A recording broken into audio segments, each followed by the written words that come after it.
محترم ناظرین و سامعین، السلام علیکم ورحمۃ اللہ وبرکاتہ۔ آج ہم ان عذروں کے بارے جانیں گے کہ جن کی وجہ سے رمضان میں روزہ نہ رکھنے کی اجازت ہوتی ہے۔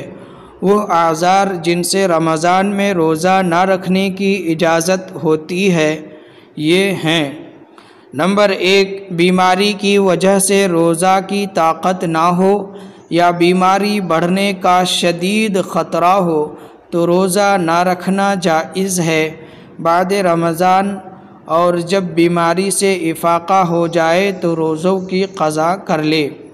نمبر 2، جو عورت حمل سے ہو اور روزہ رکھنے میں بچہ کو یا اپنی جان کو نقصان پہنچنے کا اندیشہ ہو تو روزہ نہ رکھے، بعد میں قضا کر لے۔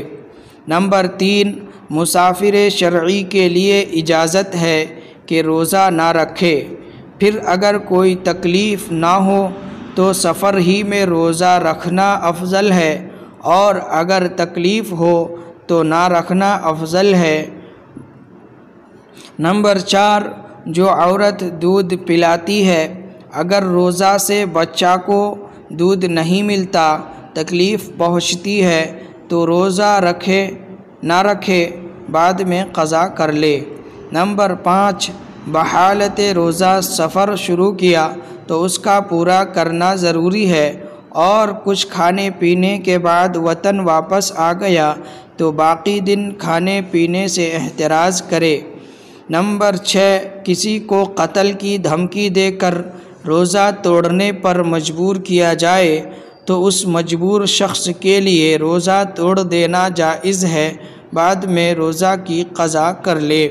نمبر 7، کسی بیماری یا بھوک پیاس کا اتنا غلبہ ہو کہ کسی مسلمان دیندار ماہر ڈاکٹر کے نزدیک جان کا خطرہ لاحق ہو، یعنی کوئی مسلمان دیندار ماہر ڈاکٹر جان کا خطرہ بتائے تو روزہ توڑ دینا جائز ہے بلکہ واجب ہے، اور بعد میں روزہ کی قضا کر لے۔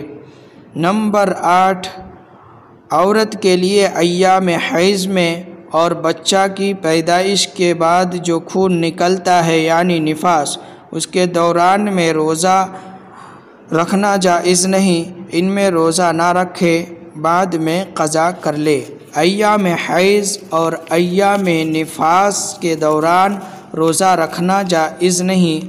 جب یہ ایام حیض و نفاس ختم ہو جائے تو روزہ رکھ لے۔ اللہ تعالی عمل کی توفیق عنایت فرمائے، آمین۔ چینل کو سبسکرائب کریں اور گھنٹی کے بٹن کو